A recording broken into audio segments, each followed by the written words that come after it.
everyone. Welcome to another episode of the Fourtress of, a podcast about movies and TV shows and video games and lots of pop culture nerd things. My name is Oscar. I'll be one of your hosts today, and with me per usual are two of your other hosts, Alex and Brian. What up? Who are looking real letterbox right now. Listen, like a bunch of I was not ready to be Rocking disrespected. the standard definition camera out here right now.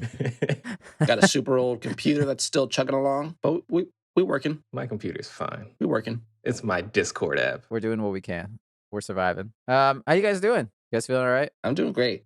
I like how we all realize that it's laundry day for all of us. It's just one of those days. It has that feeling where it feels like a good day. It's one of those days to do some laundry. I mean, I guess most people probably do it on the weekend. I typically do it on Monday, but it can't wait. It can't wait. I am not wearing pants actually right now. You get to that point where you got like that one pair of underwear where it's like you never want to wear that pair of underwear. Oh, the emergency pair. There's the emergency ones that you never wear. I'm down to the emergency pair of underwear right now. So it's yikes! It's about time. Oh boy, that sounds like laundry day. All right, shall we get into our first segment of the week? Let's do it. News talk. So, it looks like Sony.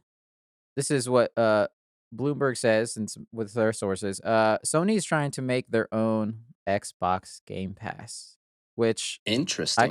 We could see coming because we've seen how successful Xbox's Game Pass has been. So I'm not surprised. That sounds awesome. As a PlayStation fan, I'm down. Boo! Boo! Hiss! Get him off. You don't like that? Like you said, I could see it coming, but I very much like the fact that I don't. It's one of those things that I hate about capitalism. Well, I hate a lot of things. I hate everything about capitalism, just about. I was about to say there's only one. You don't like competition? I love capitalism, except for the fact that people steal ideas. No, I just hate the fact that they're so obviously, like, whenever someone makes a good idea, everyone else wants to copy off the good idea. Then it oversaturates the good idea, making it a bad idea, and then it makes it no longer a good idea anymore. Yeah. Alice is looking confused when I said that. I just disagree. I think as a gamer, it sounds great for gamers. It sounds, tough for the competitors to compete with one another. But for us to be able to just play games for a decent price, that sounds amazing. I don't disagree. Yeah, I just hope that it's not bad.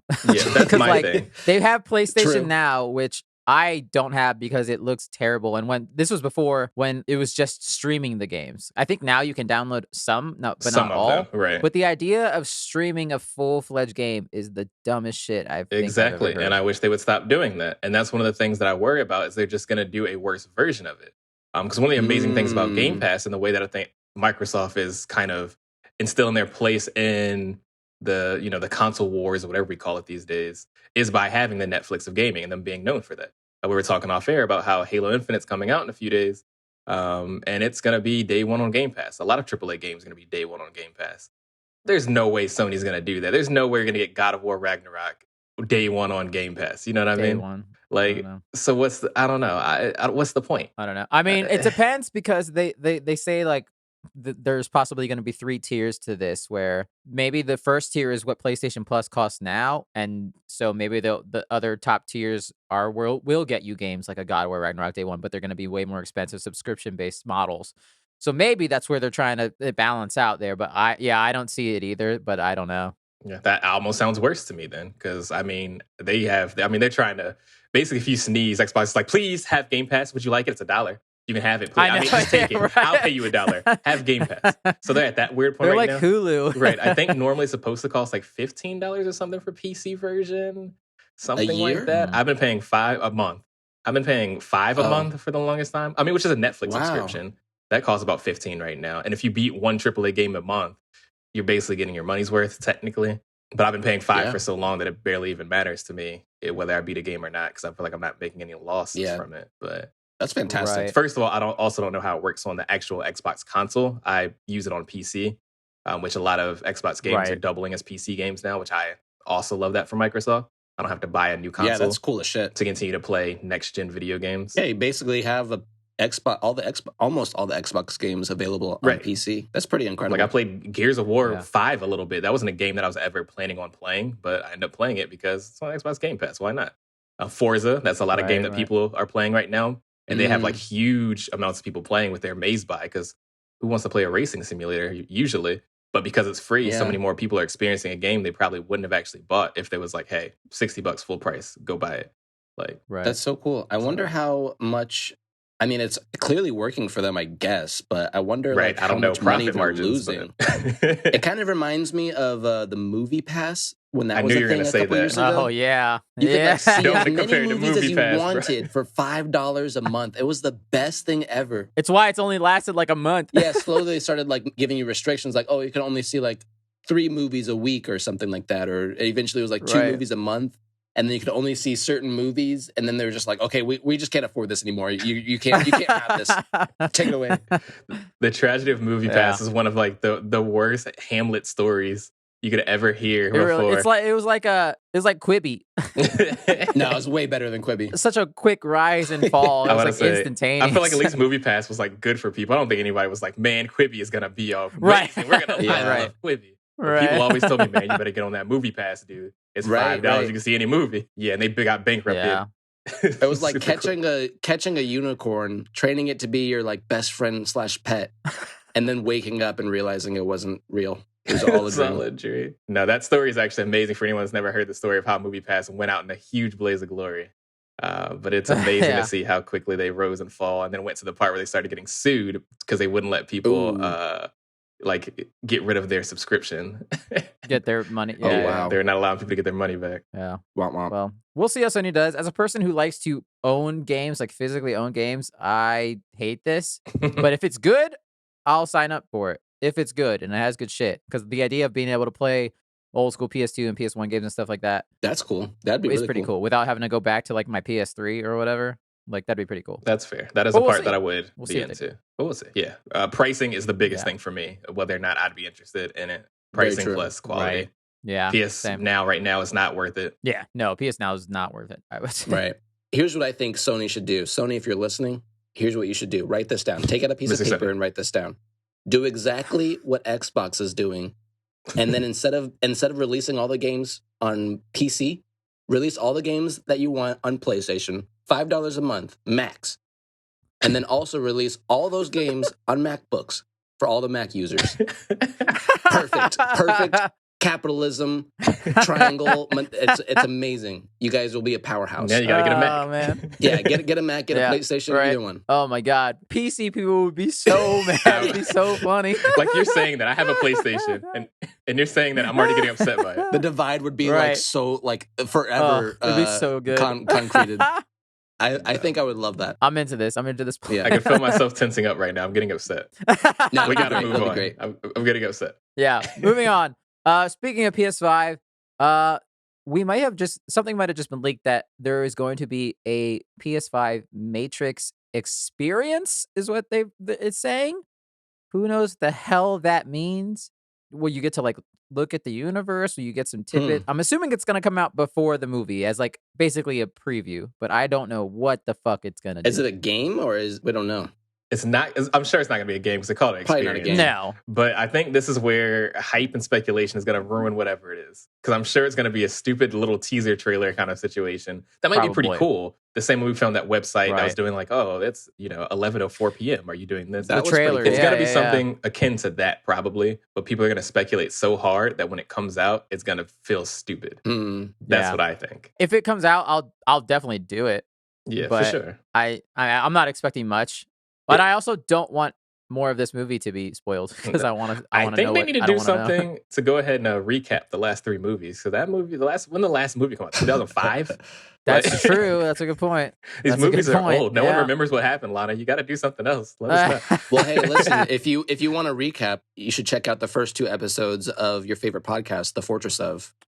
Hey, Yeah. There we go. Good plug. There's that plug right Shameless there. Yeah. So we'll see what that is. We'll keep you updated. But speaking of The Matrix, Jessica Henwick, who is going to be in The Matrix, she was you might know her. She was in Game of Thrones. She was one of the 3 Sand sisters. She was in Iron Fist. She played Colleen Wing, the Iron Fist partner. She apparently had to choose between being in Shang-Chi or The Matrix. Wow. And that's a hell of a choice to make. Wow, though. yeah. I don't agree. Fuck, bro. You would. I mean, I say I you probably may- would have chosen The Matrix as well. Oh, you say so? I would have said the other one. I would have said you would have picked Marvel. I don't know. I think Marvel it keeps you in the continuity, gets you some more movie deals. We don't know if there's ever going to be another Matrix after this. This is a one and done. That's true. Yeah. Very As true. soon as I heard this, because technically she is not really, but she is because she's an Iron Fist. So I do wonder if they had put her in Shang-Chi, would she have been that same character again? God, Like, yeah. would this have been the first Hmm. real Netflix crossover? Or would she have been a new character? I don't know. Yeah. But that would have been interesting. But that is a hell of a choice to make. And I mean, there's Yeah. a two big box movies that you're like. That's also like I'm so happy for her that she has to make those kind of hard decisions where you're Yeah, in that's two pretty cool. I know, A-list right? movies. Right. After reprising I gotta a figure role. out what I want to do for lunch every day. I know, right? The thing is, though, that was sucked was neither choice was guaranteed. So Ooh. basically, she still had to audition whichever one she picked, and she Uh-huh. couldn't audition for the other one. Oh, but neither shit. choice was guaranteed. Huh. Whoa, Yeah. that's crazy. So it's like, if I pick this one and I don't get it, I'm always gonna think if I should have picked the other one. Right. Like that's Wow. I've rough, double dude. fucked myself. Oh god. Yeah. Is that how auditions work on the big screen? You can't audition for other shit in the same time area? That's amazing. I'm assuming if they're gonna be filming at the same time, no. Wow. Like they knowably know we're gonna be scheduled now, and you won't be able to do both. But it's like Wow. it's like when you get a job. Like, can't I just be like, well, the other job gave me the job, so Right. That's really interesting. Right. yeah, no, that's rough though. But I'm glad that she ends up in at least one of the things. But I don't know how much of a role she would have had if she was able to keep that Iron Fist role. Only because Iron Fist was such a dumpster fire. No offense to her, she was one of the better Yeah. parts of it for sure. Yeah. She's probably the best part of that Iron Fist. Yeah. Let me show. not understate it. I did love her a lot. Yeah. She's actually really good, but that show sucks. But yeah, no. So I'm looking forward to seeing her in that movie and just seeing that movie in general. So Sweet. that movie comes out in like a couple weeks, coming Okay. out in the holidays. I It's can't very wait. soon. I gotta tell my dad we gotta watch it together. I feel like we saw all the Matrix together. Oh, growing wow. up. Oh, Yeah. really? I feel That'd like be we pretty did. Yeah, I cool. feel like that was the one time that I was like bonding with my father was when we were watching the Matrix. That sounds awesome. Nice. Oh, yeah, that's pretty dope. Speaking of holidays, Congress is trying to help out the people. Let's go for the first time ever. Way to go, government. They've reintroduced a bill. They're hoping to stop scalpers and all the bots from fucking everyone else over. Oh, cool. Like normal people who don't have access to bots and everything. Trying to get, like, for example, PS5s and whatnot. But my favorite part is they're calling it the Stopping Grinch Box Act. The stopping what? Grinch box? Grinch Bots Act. Oh, man. Like that's an actual name. Like that seems pretty cool, but it also seems like a kind of a waste of time. Like, aren't there more important things going on right now than video games? I mean, I love video games, don't get me wrong, but aren't there other things? Like, people's lives are in danger. Children need education. People are dying in the streets still. I mean, like, You are not wrong. Sometimes you gotta throw some softballs at Congress. Damn. And this is one of the softballs where it's like kind of probably unanimous of like, yeah, these people kind of fucking suck. And to be fair, I bet you there is definitely been a person who's died trying to get a PS5. Though I will say, ooh, shit. Oh, not for to sure. laugh about that, but like, But absolutely. that. So Absolutely. yeah, but I just thought that was hilarious. I don't know what the hell it's gonna Interesting. do and how that it all works. Yeah, I know right but, now it says they're trying to enforce these new rules, which is prohibit manipulative technical practices that allow bad actors, which I hate that fucking term, bad actor. Bad actors. It's bad to use Yeah. bots to circumvent control measures designed to protect real consumers, being an illegal Federal Trade Commission violation to circumvent security measures. That's a lot of words that don't mean anything. Access control systems or technological control measures on a site or online service. Make it legal to sell or offer any product or service obtained by the described method. So basically, they're trying to ban bots. And you can't sell things that Okay. you got using bots. Right now, PlayStation 5s are going for $4,000. Jesus It's not a Christ. package. Nothing else comes with it. It is just the PlayStation 5 that has, all of 8 games on it. Is right now $4,000 because of the scalpers. That's ridiculous. Like, Ugh. where are people buying these $4,000 machines? Like on eBay and like, Yeah, I mean, they buy them because they just sit there and use their bots to get onto whatever website, Walmart.com, Target. They know when the restocks happen, and the bots buy 20. Yeah. then Maybe they ship them resell to different 'em, right? places, drop locations, things like that to keep them because it'll be like one per Wow. customer. They'll do shit like that, Right, right. random generated whatever, That's and then they crazy. pick them up and then they sell them for 8 times the cost. And For ridiculous amounts of money. that does Right. seem pretty fucked up and borderline illegal. yeah, I mean, it Yeah. should be. I mean, it's the but- same thing what people were doing for the damn Spider-Man tickets. Right, right. What the fuck? Damn. Nah, man. It's ridiculous. It's basically the stock market, but buy low, sell high. Yeah. You know. Yeah, that's true. I don't know. It's a cool idea, and I hope it does work. But it's just, yeah. I mean, you're not wrong. There are way more important things. But We don't have to get too political in this podcast, but damn. You're trying to save Christmas, bro. yeah, I guess pretty they're funny. trying to save Christmas. Some lobbyist is probably trying to get a machine for Trying the to nephew. save Christmas. That's what it really came down I need to to. get a PlayStation for my kid. Let's change these fucking Yeah. laws. He tried one time and they got pissed off when the Walmart site went down. Right. He was like, right. you know what? Where's the phone? I needed to put a bill out right now. We're gonna put a bill out right now. What's it called? Grinch. Stop the Grinch bots. Stop the Grinch. Stop the I love the creative name though. Honestly, Yeah, it's pretty good. Those people run the world. Oh my god. All right.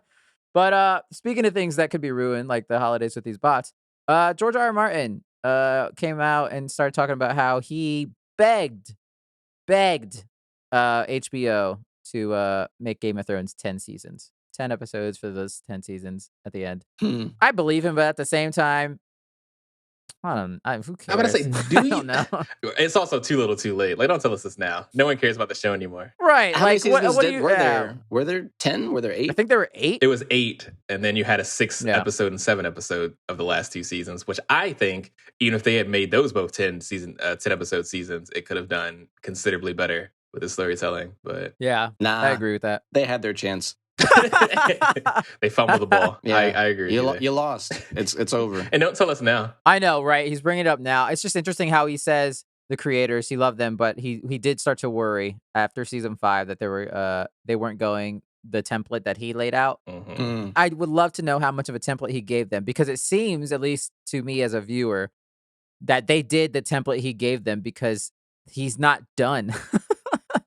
I feel like he gave them the major bullet points, and they literally just did the major bullet points. They didn't do anything in between. He hasn't finished the other books or whatever, right? No. Like, No. And that's my thing, is he shouldn't be allowed to even talk in public Yeah. until he at least finishes one of those books. just write the damn books, and then you can have your critiques. I'm telling trying to you, defend he himself, doesn't like- want to write it because it's the same thing, and he thinks it's going to be bad. Yeah, it sounds like the kid in the back of class that didn't turn in his homework. He's like, oh well, my dog ate it, so like I could. No, Jimmy, you just got to do your homework next time, okay? Just finish your Write homework that and turn book, it in man. on time. This man said that if he didn't finish the first of the 2 books that he's trying to write, he would go. This is like 2018 or something. He said Right. he would go into some place in New Zealand and lock himself in a cabinet and then just write the book until he finished. We had a whole pandemic. We are still in the middle of this pandemic. You had more time. What You was he basically had doing? a free pass to just write this damn book, and you still didn't do it. And then you have the audacity to come out and be like, well, I told him it should have been 10 seasons. Yeah. You know what, George R. R. Martin? We ain't getting any younger. None of us. Not you, not me. You gotta write the book, bro. You just gotta write the book. I hate to break it to you. Yeah, it's very true. It's very true. I kind of hope that it never gets finished. I don't think it will. I'm gonna be completely That honest. sounds like with a you. great I have legacy. I have a strong feeling it's not gonna get finished. I don't know. I just like it'd be funny because book readers would be mad, and that'd be hilarious. Yeah. It's always funny to make. I read the to fuck first with one, the and I was book like, wait, these aren't done? I'm not reading any more of these. What the hell? It doesn't end. Fuck out of here. Imagine having a whole like thought process of what happens with Jon Snow since the 90s. And I then being know. like, I finally got to see it on the big screen, and they fuck it up like that. This is why people become villains. Right. That's how the Joker is made. Again, I'm probably the one who hated it the least at this point, but also like it's been 2 years, 3 years since it ended. I think it's done. Who cares? It's just, I want to see a scholarly journal written about this show, about how it was the biggest thing to ever come out in our, like, probably Yeah. our lifetime, to being completely undiscussed in 1 year. Like, as soon as it finished, I never heard about the show ever again. It just shows Like- everyone's attention span. Yeah. But we still talk about Harry Potter. I When the last movie guess. come out for Harry Potter? 2010? Like, Yeah, but they Wow. made them Fantastic Beast movies, so it's still kind of in the zeitgeist of things, but we're making a new Game of Thrones spinoff show, and no one cares about that. that's true. I'm gonna watch it, so but yeah, you're not wrong. I'll watch it, but All right. Well, speaking of new shows, and this is a reboot. We got the first teaser for Bel-Air, the Fresh Prince reboot. Man, this looks dumb as fuck. Yeah. I'm not excited, man. It's a drama. It's all moody and shit, but they still got the lyrics to the theme song. Oh, it looks so funny. It was just a teaser, but I don't have high hopes. On one end, shout out to Will Smith for catching the bag. Man is on the Shaquille O'Neal moves right now, where he's just trying to do everything possible. He's selling all of his business about his family, getting too deep about that stuff. He's trying to lose weight and get fit again. Good for you. And then also he's making this. They can't all be winners. Right. As soon as I saw it was a Peacock original, I was like, yeah, this is going to be a no-go. Because who is subscribed to Peacock? Right. Willingly. Yeah. I feel like they give it to you sometimes when you buy internet or something. Yeah, it's one of those. It's not something you get on your own accord, I don't believe. You guys remember when like a fake or like a fan-made trailer came out for a Fresh Prince remake? Yes. It was like 2-3 years ago, and it was way cooler. It's way better than this. I think even Will Smith was like a month or so after when it was like getting super hype. He like interviewed or like met the guy who made it or something. It was like, I appreciate you. Like, this is cool. This is great. And then they made it themselves and made it worse, presumably. Where do you think you got the idea from? Right. It's just gonna be like a really melodramatic kind of show. I don't know. It's gonna be like any one of those network shows. It's just gonna be really. I don't know. I mean, one thing I love about Fresh Prince was his ability to both be lighthearted and funny and like heartwarming, and then also be really serious and intense and invoke emotion.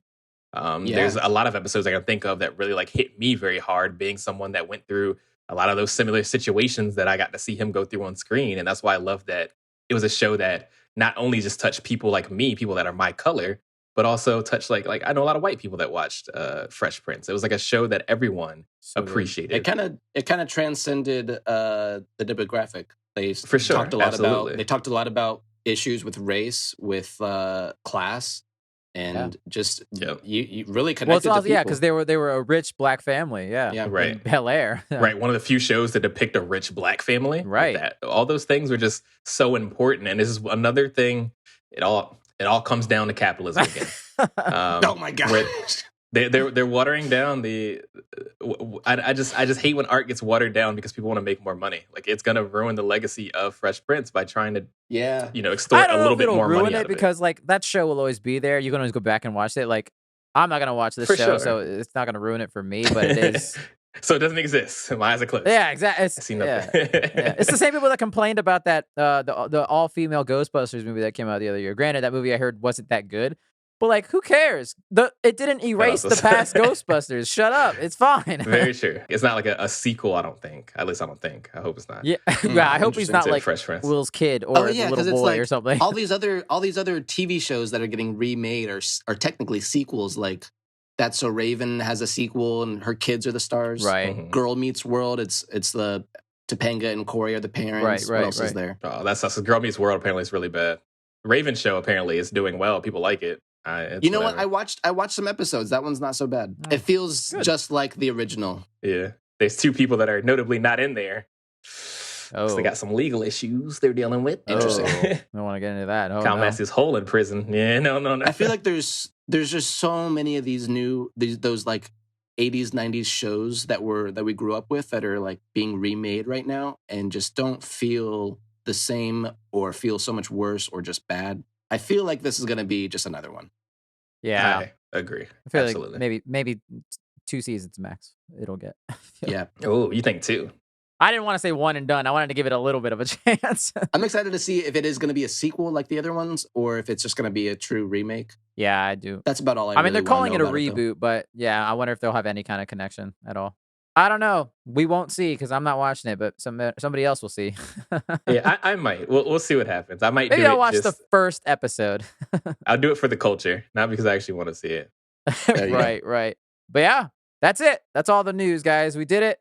We survived news again. Shall we now move on to our main topic of the week? Let's go. We have ventured in to another fortress and we're lost because this fortress is incredibly sandy. There's nothing but desert and sand around us for spicy sand. Miles and miles. Spicy, little bit of spicy spice. sand. We're all high as some fuck. spicy All I'm seeing is eyes. big old worms and people doing a weird dance in the sand. Anyways, it's because we're in the fortress of Dune. Spoilers. Part 1. Big spoilers Ooh. slightly Yeah, there. they put that a that big in spoiler? very, very small text under Dune because they didn't want us to know it wasn't the full story.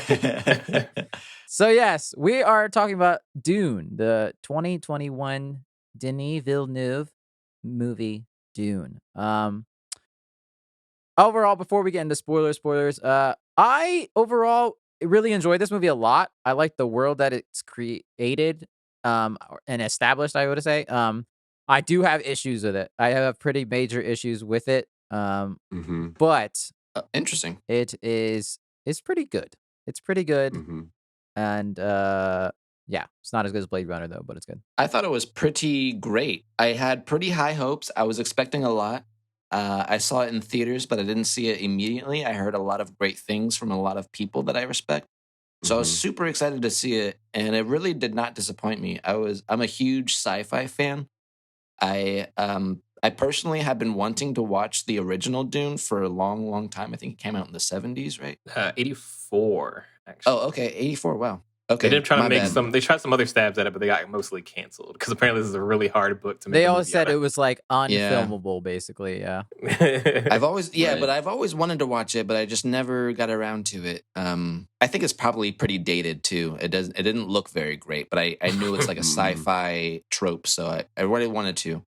But now that this is out, I saw this and I thought it was amazing. I thought it was gorgeous. It was really beautiful. And honestly, I'm just excited to see more of this series. Is going to be a series or trilogy? Guess so, yeah. Yeah, I'm excited for more Dune. for sure, for sure. I feel similarly in a lot of ways. I'm in the middle between you, Alex, and also Oscar. On one end, I do think this is a beautifully shot movie. I think they had some great shot. The cinematography is amazing in this, and I think it really did a good job of world building and making me interested in more about like the workings of this universe and stuff like that. I do also have my issues. I am also a pretty big sci-fi nerd when it comes to sci-fi. Between that and like Lord of the Rings and Harry Potter and more fantastical things, I'm more into the science fiction aspect of things. So this really hit what I'm just into personally. But yeah, no, I think it was a really good watch. And I think it's definitely worth people that like these types of movies to definitely watch it. It had something to say, which I think is interesting. Did it hit the mark? That's where we kind of have things to discuss, I think. I do wonder, Yeah. because I saw this from home. I did not see this in theaters. I do wonder if I would have liked this a little bit more, having gotten to see this on the big screen, considering how beautifully shot it is. I think so. I'm sure seeing on the Yeah. big screen where cinematography was so important. Yeah, I can see that. Yeah. So I feel like most films feel better in theaters. Yeah. Yeah. Maybe not comedies. I don't know. I mean, with the crowd, you get the huge if everyone's laughing, if it's like a packed That's fair. theater, that does something. So not an Adam Sandler movie. I mean, it was definitely very pretty, and I did the visuals and like the slow mo shots and the big shots of like this of space and the scenery and stuff were really cool, and that was probably the thing I liked the most about it. But kind of, I think maybe on the same along the same lines as Brian, like in the aftermath of watching it, like if all the analysis and stuff I've read that like the book was so much more complex and like kind of delved into a space version of Islam and like maybe how Islam would have developed, in the future, 20,000 years in the future. And the movie shied away from this, like kind of filling in the shades of gray in the context where Herbert, the author, really did kind of do the work to like the books are more Islamic, right? More establishing of saying something kind of like a la, what is it, 1984, Animal Farm, stuff like that. It seemed more like that kind of book, more so than a Star Wars, I guess. But we can get into and that. I wish it had stayed. I wish it had stayed more into like those shades of gray and kind of like not like, what do you say?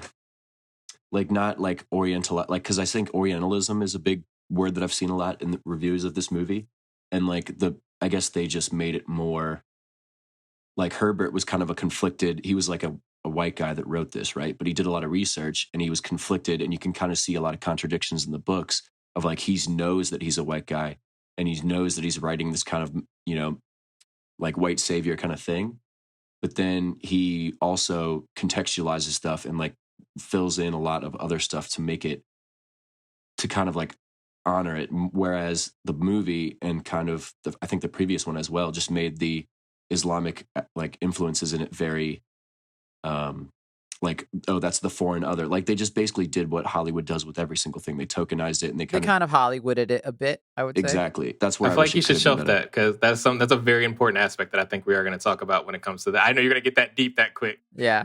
Very fair. Because that's a lot of what my issues with the movie kind of come down to, and we'll get to that. Yeah, for sure, for more. same. Mhm. So spoilers from here. If you haven't seen Dune 2021, go watch it because it's a good watch. It's a long movie, but I didn't feel the length watching it, I will say. So spoilers from here. Let's do the first major spoilers. That it says part 1 at the very beginning of this movie.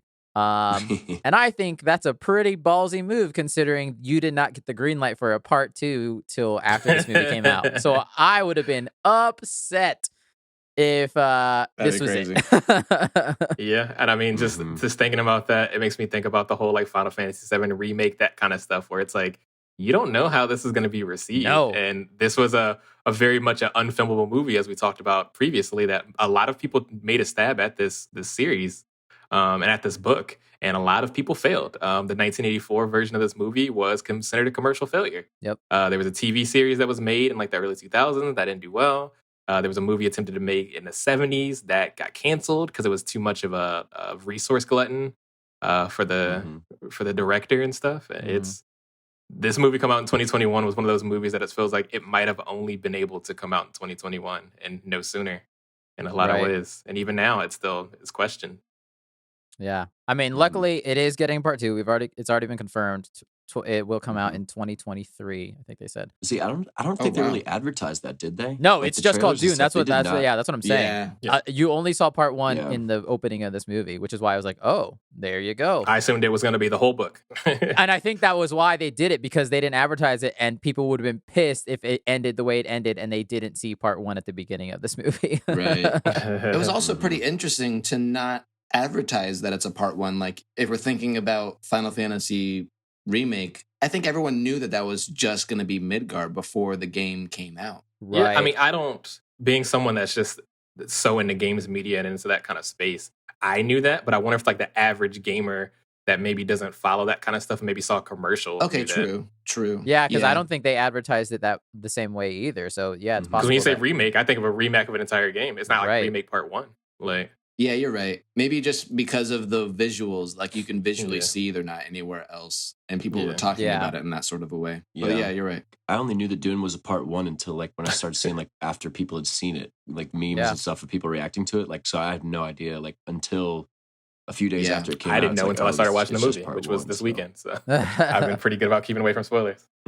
I got kind of tipped off. That was like the one spoiler that I heard before going in. But I'm glad I found out. But to be fair, he does pretty much give you the entire plot of the series in his visions. Right. You kind of get the gist of what's going to happen. Yeah. Which, do we want to start with his weird visions? Let's just start with that little bit, because start with Paul. Paul, the most boring Atreides. boy on the planet. What kind of a name is Paul anyway? All I wrote was his name is Paul. Dude, his name is Paul? I know. What the 20,000 years in the future, and this boy's name is Really? fucking Paul. But his last name, Atreides, is cool as shit. Atreides is dope. His last name is cool as hell, like Atreides, Paul. man, that's badass. Yeah, as I hell. was just And like, then really? Paul. That I might want be to my biggest know, complaint. how did Oscar Isaac and Rebecca Ferguson make this pale little white boy? Like, really? Really? There's not a bit of color in that little boy? First of all, he is beautiful though. He has a jawline that beautiful can man. cut glass, bro. He really But does. Sharp features. He is a boring man. He's a great actor. Like, don't get me wrong, he's good at what he does. Oh, yeah. But he's just one of those people that it's like, it's pretty young white boy. I like the in casting. any, every way, shape, and form he possibly can be. I think he's probably the worst character in the movie because, and I think this is probably just a trope of when the book was written about the whole hero's journey thing, because he might be Jesus. He might just be the savior. He might just, he doesn't. He's just a little boy. Yeah. And so he doesn't really have a lot of character character to him. He's just kind of, I don't want to say one note, because obviously there's a little more to him, but he's definitely, I feel like, the most boring out of everyone in this movie. Yeah. Which I do believe from what I read, and I'm not going to get too far into it, but I do think that's part of the point, is he's supposed to be very archetypal on purpose. Oh, 100%. As the audience, that's kind of the way we're seeing the whole world, is through his eyes. Yeah. Through his boring-ass white boy eyes. No, I'm just kidding. Boring eyes. No, I mean, you have a point. He's supposed to be white savior. to a T. By the end of this movie, I saw all of his visions and wondered, not knowing, because I don't know anything about the rest of this plot for the most part. I know it make one or two things, but I don't know how it actually ends or anything. I imagine all the visions he has aren't actually they're, or no, I think they are like the future, but I think he's going to become a time travel god. I don't know what happens, but I think because we talk about how he sees a vision of a dude that he ends up killing at the end of this movie. And I'm true, like, yeah. and I'm like, I wonder if that vision is him finding out he can go into time, he can time travel with these new powers or whatever. He goes back in time, learns to fight, and then that's how he meets him. So he actually has this character arc. But then past version of that guy who he kills doesn't know who he is. So this could be a universe where time is literally linear. It's not like a ever flowing type of thing. Either that or these are all just like potential timelines he's saying. Didn't his mom say that he's the Messiah or whatever, and he's the prophet, the chosen one, and the chosen one is said to be someone who can breach like time and space? Exactly, that's what I'm saying. But like, I don't know if these visions are actually events that will happen, or if these are potential timelines that he's seeing. I took it more as like his visions can like, you can't like, maybe it's showing him possible futures, right? But maybe like but they can also like mislead him too, because like he had a lot of weird visions. I don't know, man. The whole vision thing, I know it's an essential part of like Dune, but like I loved like Jason Momoa's line is exactly how I feel about it. He's like, dreams are all great, but everything important happens while we're awake. Like I love that line so much. I was like, yes, the best part like, of the don't movie. waste my time with these stupid ass visions. Mr. Duncan Idaho, what a dope name. Sick, So I've come to the conclusion that Jason Momoa has one purpose whenever he shows up on screen, one purpose only. He is supposed to be badass guy number one, and that is it. That is what he has done, and he has been the worst typecasted character in probably the most recent years as an actor, where he is just there to be badass and do badass things. And that's it. He's here for a good time, not a long just time. Just in this one, he had to shave his beard at one point, though. That's the only difference. Yeah, I didn't love that. I was a little upset about when he shaved his beard, because it seemed random. It just one time he had a beard, and the next scene he's like, "Yeah, I'm clean shaven." Yeah.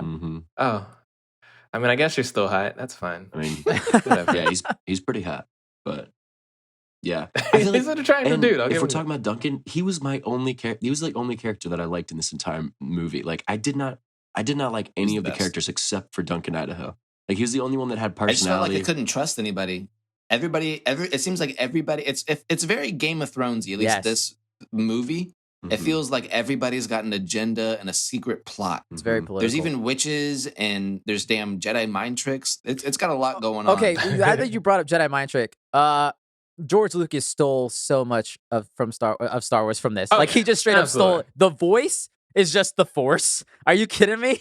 This little white boy being the chosen one, he's Luke. Like he stole so much from Dune, and it's like sand and people? Hilarious. It's hilarious so how much he stole from this. When were the books written? Before Star Wars, the 60s, right? The 60s, okay, like 63. Yeah. So it's quite hilarious to see that. He definitely read those. George Lucas had plenty of time to go ahead and thank you. I'll just borrow. He just made it less political and more Hollywood. Exactly, absolutely.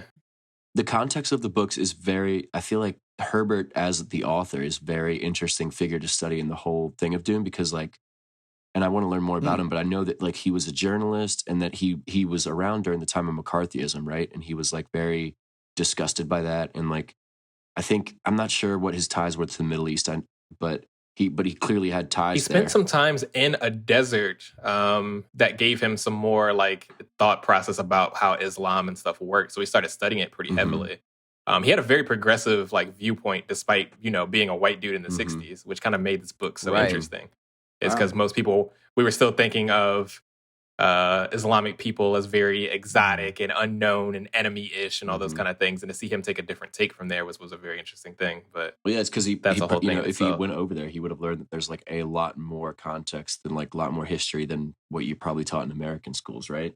But, like I don't know, I just think that his like background and stuff is kind of why Dune was so different and kind of nuanced, right? Because like Star Wars is very black and white, like hero's journey kind of story, but Dune was there were a lot of levels and like allegories to like. It was not that. It was very gray. Yeah, very gray and like very allegorical to a lot of the problems of the Middle East and politics and stuff like that. So there's a lot more deeper analysis that can be made out of it. Like Alex was talking about how everyone seemed like you couldn't trust anyone. Everyone seems like they had a hidden agenda, and it's like it sounds a lot like our political space right now. It's because they do. Like, it's kind of weird. It sounds like the real world. Everyone does. It's weird how that works, right? Yeah.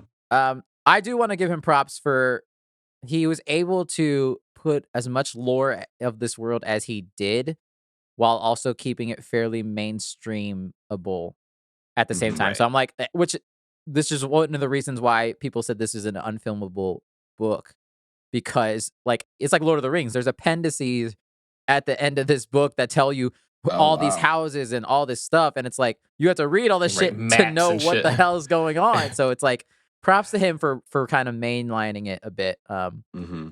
But that's like almost to this movie's detriment, because it's like, did you actually do the book itself justice by making it so AAA in a way? And I think that's where people it'll get more are kind of feeling weird. Book, Yeah. Like, and that's good, because then you can get a deeper take and actually get what the author was trying to get across to you from the book. But, yeah. I mean, that's the thing, is just finding that good middle ground, like Game of Thrones did, where it's like it's dense, but at the same time, it's like digestible enough that a normal person, because like average ass people like Game of Thrones, people that aren't even into fantasy worlds or nerd culture, any of that kind of stuff, we're into Game of Thrones. But reading the books are pretty damn dense.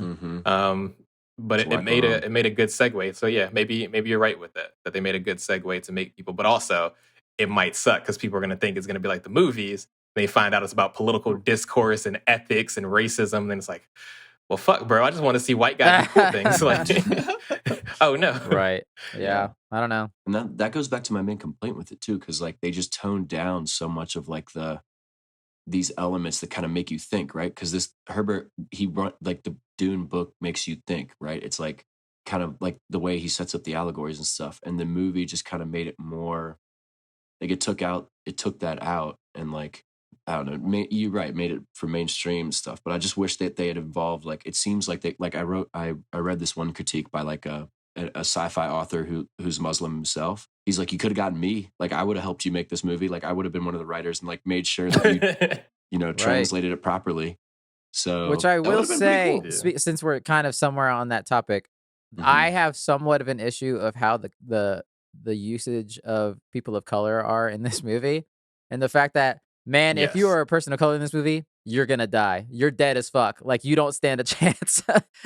Oscar Isaac, you're dead. Almost cannon fodder. Jason Momoa, dead. And like it's just like it struck me a little weird at the same time. I was like, I don't know if you did this on purpose or not, or you're like, these are actors, these are fun, these are good characters. But it just I was like, huh. Especially because when you do have it as this little white boy is your savior, Jesus character, it's interesting. I don't know. Yeah. I have some strong feelings about that. I think Devin does as well when it kind of comes down to it. Because that's kind of where I think Devin's hinting at with the books and then the movie, where it's like the books is very much a criticism of the white savior of media and things like that, and kind of I think Frank Herbert's place and how he felt about it himself. It's a criticism on that, and this movie almost completely missed the criticism aspect of it. I know it's the first half, and that means that there could be a very big paradigm shift in the second half, but it very much feels like it hit all those notes of, Avatar, the blue people Avatar, not Avatar the Last Airbender.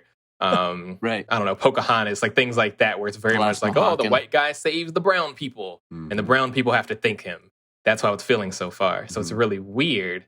And then when they did that, they also like erased the brown people at the same time, because like Devin said, it's not based in Islam in the movies the same way that it is in the books, and like Muslim and like Middle Eastern, North African culture. And I can understand on one end why they may want to sway away from that. On the other end, maybe this shouldn't be based on the book then. Because I know the book is the 60s. This is when we still thought that like, oh, these people from the other country overseas, they're scary and weird and exotic. And it's like, now that we have, internet and things to learn things about humans, we realize, oh, they're just people doing people things as people do. They're humans. Like they are also people like you and me, and eat and love and whatever exists. Yeah. And that's kind of what the book itself was exploring. And now they were like, well, let's just make them almost fictional people that are like Middle Eastern adjacent. Like they even use some like Arabic words and like almost talk about Islam, but not quite. And then when they did all that, they didn't recruit any actors that are Middle Eastern or North African. Not a single one. And it was like, not a single one. What the fuck were you guys thinking? Like, they were black, but like that's cool. Some people were that black. was another person of color who died. Was homegirl. I don't remember how they pronounce her name. Hines. Yeah. The Fremen. Yeah. She also died. I was like, well, all right. So all you got left are Rebecca Ferguson and Dune Boy. She got Boba Fett. Yeah, that she really was another. She got Sarlacc. That was another example of like how they made that very like, oh, she was just infiltrating them the whole time, right? And like she was with the Fremen the whole time. That's a very like black and white thing. Whereas in the book, that character was way more complex with like they are part of a subjugated people that is also subjugating their own people on behalf of the colonizers. Like this whole thing was kind of a critique of colonization. Yeah. Goddamn colonization, and like how like how European powers went into the Middle East and dictated all the socio-economic situations to extract their resources, and that's exactly what Dune is making an allegory about. And there's a lot. The books just took that to a deeper level, whereas this was just like more like oh bad, like Harkonnen's bad, Atreides good, even though the Atreides were just as bad as the Harkonnens, like for extracting their for colonizing their planet. So they don't get into how deep. Like the book does a better job of like critiquing that. That's really interesting. I did kind of feel a little bit when I was watching the movie like it was contradicting itself, but I didn't really grasp it in a way that was like, politically dense and gray. I just felt like, oh, but aren't these people mad but also doing the same thing? And I forgave it and got past it and thought it was like a writing issue. But yeah, you're right. It just didn't quite go as deep as maybe the original context or the original text, went. They just kind of hinted at a lot of things, and kind of scratched the surface. Because I will say, like, after watching this first movie, I did question. I was like, is the book that dense? Because this movie's plot is real simple. It's one sneak attack, and that's the movie. It's like that's the whole damn movie. It's like, why are people saying this movie is unfilmable? There's one coup and nothing else happens. Dude, first of all, like real quick, I love how the whole time that Oscar Isaac character knows that, like, yeah, this is clearly a trap, and everybody in House Atreides knows, yeah, this is definitely a trap. And then your base is that vulnerable to where one guy can fucking go at night and shut down the entire shield, and then you're fucked. Like that was pretty embarrassing. And everybody's asleep. Everybody's asleep. Right. Everybody's asleep. You don't have like anybody like flying the ships at night. Like you're in space. Boy, did you see that, son? That shit, it knocked you out, bro. I was like, what? They're tired. They traveled all that way. You ever got a heat stroke before, dude? Man. We were supposed to root for House Atreides. Man, I'm putting them in the same boat as the Starks, man. Fuck the Starks. Fuck House Atreides. They deserve everything that happens to them. Ooh, those big words. They deserve it. They deserve it. You're not They're wrong, stupid. though. They deserve what they got. I'm sorry. And them fighting words. Speaking of like weird, poor tactics, those shields are kind of lame as fuck in a way. Where it's like, if you hit them slow, you die. Like, what the I fuck? get it, because apparently it's like they shield against all kind of gunfire. So it has to be close quarter combat with knives and stuff. But it's a little weirdly goofy. Yeah, I felt like it was like prolonged pressure. You know what I'm saying? Like, yeah, basically. If it's like a hit, it'll deflect it. But if it's like pressure, like consistently pressurized, it's gonna give. They play with this a little bit in Star Wars: Knights of the Republic, which I think is very much now a Dune reference. Now that I've seen Dune, where everyone blasts their fire, they have shields against blaster fire, like you said, against like bullets and stuff like that. So then people started going back to using vibro swords, is what they would use, because vibro swords melee attack. It actually can penetrate the shield for the same reason, that it's like the pressure from hitting the sword is different from the pressure of blaster fire. So seeing that again, I was like, that is playing off the exact same thing, and almost looks similar when you get hit with a vibro sword compared to like a blaster. It looks, because that same visual effect, but I thought was super cool. It almost felt video gamey, like Ender's Game-ish, to see like Duncan fight all those people and having those shields just fucking pop The over and effect over is again good. as people are Yeah. getting hit. Yeah, That I thought was that was a cool. super interesting take on that. The whole knife fight aspect is like pretty goofy in Dune though. It's just funny how like everybody just has two knives. Like if you're gonna do hand-to-hand combat in the future, why don't we just, start using some real shields and stuff again? Maybe some spears. Throw some spears in there, but no, everybody's gotta Some have like spears. these, Knife 3 fight. like 2-foot knives, and like we're just gonna run at each other with double knives. Everybody fights My that way. my favorite is when the hunter killer drone is stabbing Oscar Isaac in the back, and he's like ah. He's like spinning around trying to get to it. I can't get it. It's like that's the worst way to die. It's like it's gonna happen, but you can't do anything about it. Damn, I should have stretched this morning, man. Fuck. I came into this fight cold, dude. Yeah. Oh, Muscles gosh. too big. Oh man. No, the shields did remind me because I did not go into this movie knowing anything about anything. I didn't even know what the rating of this movie was, and I saw the world building and saw how dark everything was, and then I saw the first fight scene, and I was like, "Oh, this is PG-13." And the shields very much made it like it very much forced that like yes they're slitting throats and stuff, but you ain't gonna see. I will shit, say dude. like this is PG-13. the fighting isn't like none of it blew me away. Like even like Duncan's like last stand wasn't like those choreographies was wasn't little, the best it was a thing in the little world. Nothing. That was a pretty like, weak rough to me. I mean, it was finale. cool that he still fought them with a sword in his gut, but that wasn't like choreography based. That was a character Right, based. full 300. Yeah. Speaking of him, his death surprised me only because he's the only name I knew going into this movie because that's all I've heard people talk about is Duncan Idaho. I think he's coming back. I think.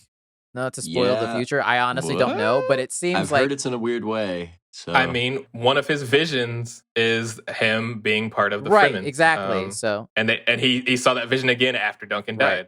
died. Saw his So- eyes, and it was his eyes. I think there's a chance we might get a Momoa back. Interesting. So who knows, man? who knows? I I've hope heard the so. books get real weird. So Yeah.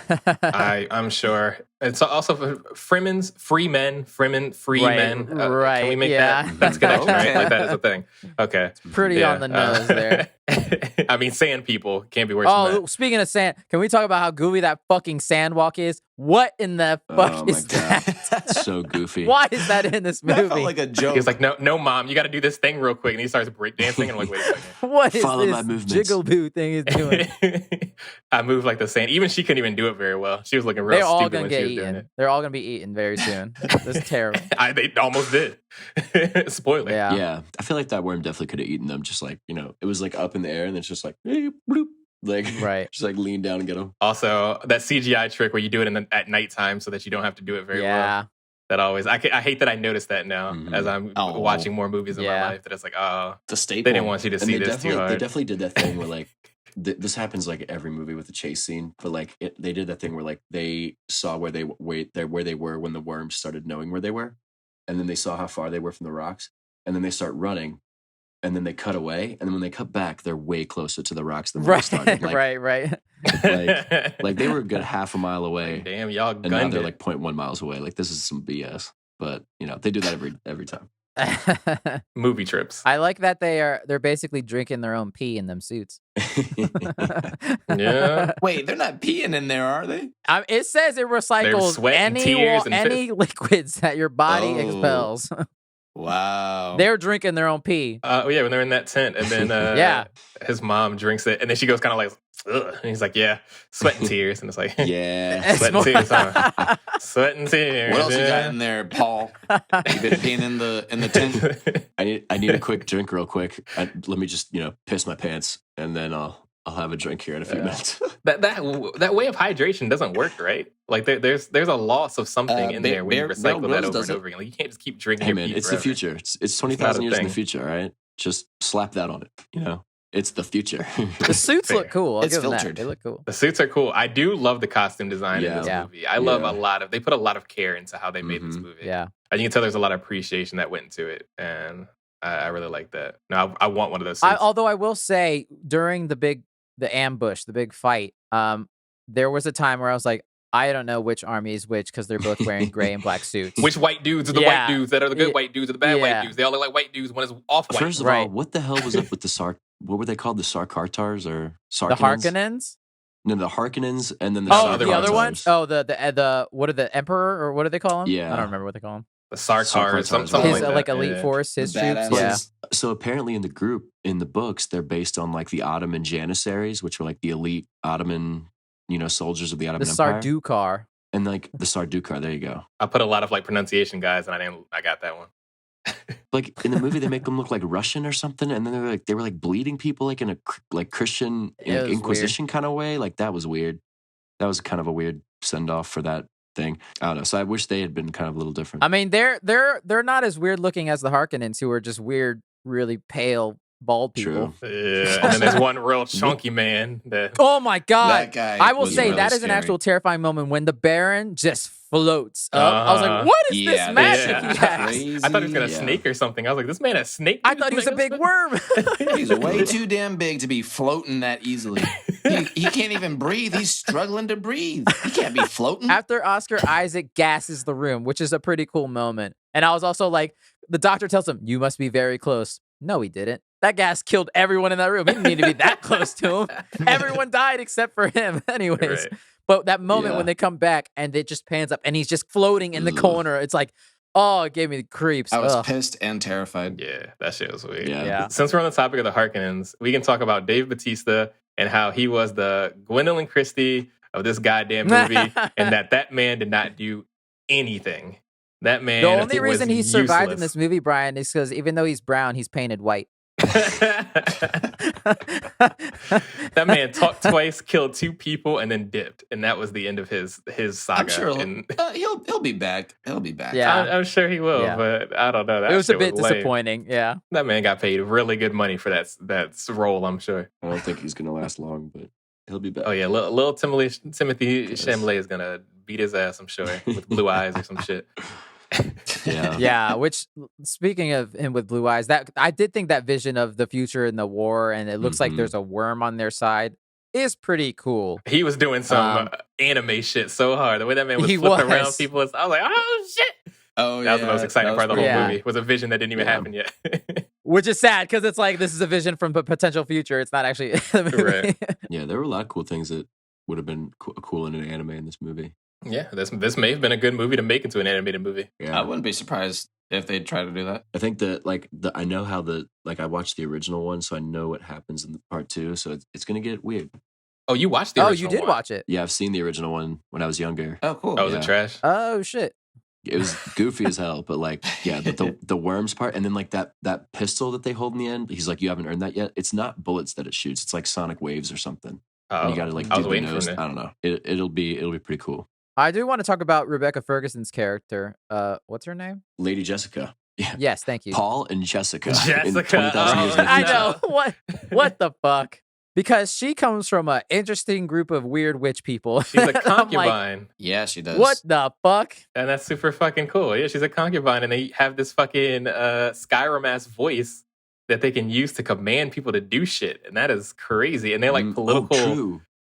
Like they've destroyed whole political affiliations just by existing, and that's crazy. That Yeah. part I wasn't crazy about just because it's based off an old book. It's kind of a trope now where it's like, we've been crossing bloodlines for thousands of millennia, blah, blah, blah, to make the Jesus boy Jesus. I was like, all right. It's okay. All right. I mean, the whole thing is just Jesus boy Jesus, where it's like very Matrixy too. Matrix took a lot from this as well. Mhm. Yeah. But I thought they were interesting. I feel like I'd like Timothée Chalamet's character so much more if he was a girl, like the old lady wanted. She's like, all that talent wasted in a boy. It's like, Yeah. I kind of rather not have it be Which another that's boy interesting that she chose love instead of, I guess, the duty of her people, and the fact that she had a boy with Oscar Isaac, which I guess you can control that. Yeah, that was pretty interesting. They didn't really explain They that didn't part. explain that. I mean, they Yeah. barely explained her whole coalition. It seems like they got all kinds of powers to do anything, you know? Also, Who like knows? she's pregnant too, so he's gonna have like a little sister or a little brother. So and that'll be Right. kind of weird because like I don't know, it's gonna be weird. But yeah, the whole concubine part was kind of weird. Like, why weren't they just married? I wish they had. That's something that I want to explore more. I thought that was an interesting lore element, and they really kind of threw it in there. And it was like, hey, by the way, this woman's a concubine, and they're not married. Bye. Anyway, it's like, what the fuck? This woman just commands this weird voice to make people kill themselves and stuff, and we're just not gonna Reverend Mother, she had a cool outfit. She looked fucking badass. She was scary. That was really scary. She was scary as shit. She felt like a Silent Hill character or something. When she made that little boy put his hand in that box, I was like, "What is in that box?" The box. Oh, and that was funny too. What's in the box? Because this is a little bit of a side, but it's a very random thing. Because I was just looking at this because we're gonna explain my thought process. Brian has ADHD. More establishing lore for Brian. So they just released World of Warcraft Classic again. We talked about that on the last episode, whatever the fuck. And one of the servers is called Jom Gabber. And I've known this for a long time because Jom Gabber was a trinket that you got from one of the old raids in World of Warcraft.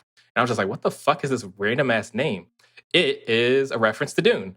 And I didn't find that out until literally watching Dune, because the needle that she uses that she puts up to his neck, to Paul's neck when he has his hand in the box, it's called a Gom Jabber.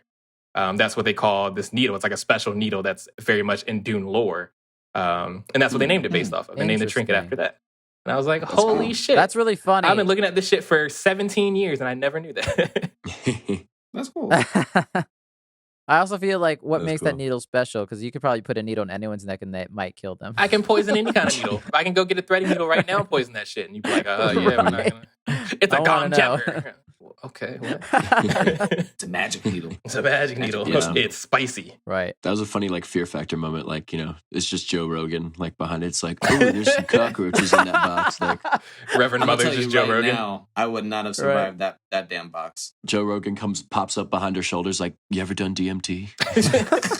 Oh yeah, no, putting my hand in the box, absolutely not. I would have died instantly because I do love that whatever it look he was, gives I would've her, been like done. once he's conquered it, is like, I'm gonna fucking kill you, old lady. I swear to God. Like after he's ready. Yeah. What's cool about that box is all mental anguish. Mhm. It's no one's actually got hurt from it. Mhm. It's like all nerve stuff.